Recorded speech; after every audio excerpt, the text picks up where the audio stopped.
And we continue our coverage of the approaching hurricane with News Nation's Marky Martin, who joins us live from New Orleans as well. Marky, you spoke with some people who decided not to evacuate. What did they tell you? Yeah, we did. Everybody's making a different decision today. But just to quickly reiterate what Jack just said, it is blue skies here in New Orleans. So in 24 hours, this live shot looks extremely different. But everybody's faced with a decision they have to make for themselves, right? Do I stay or do I go? And we found out today that the preparedness, the thoroughness, the work, the emotion that goes into getting ready for a storm like Ida is unparalleled. We found that out today in a nearby town. A sea of sandbags south of New Orleans. In the small fishing community of Lafitte, the clock is ticking for Ida's arrival, but folks like Timothy Kerner are sticking around. And to have to leave your home not knowing if you come back and have a home, not knowing if your kids will be in school, not knowing if you have a job when you get back, it's a terrifying situation. Oh, and he's also the mayor.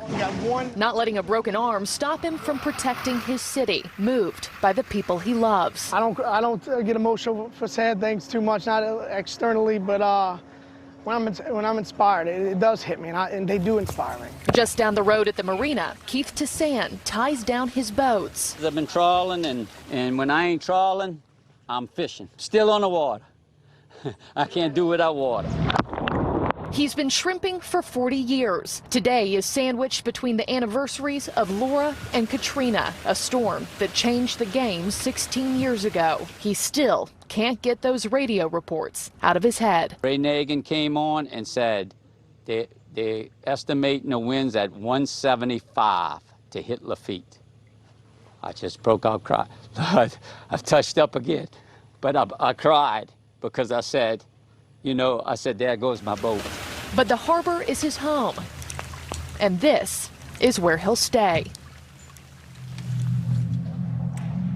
Yeah, you could hear it in his voice. Rudabeh, you said it perfectly right off the top. This is so anxiety-inducing for everybody here. Now, Keith has decided to stay home and ride out the storm, but Governor John Bel Edwards, other state and local officials urging people, please get out while you still can. Ideally before nightfall. The target time for them, they said, was 8 p.m. It's 7 o'clock here in New Orleans, so just about an hour left. And lastly, I will say, people are also faced with the tough choice of having to stay here because a lot of folks say, I just can't afford to leave for an indefinite amount of time.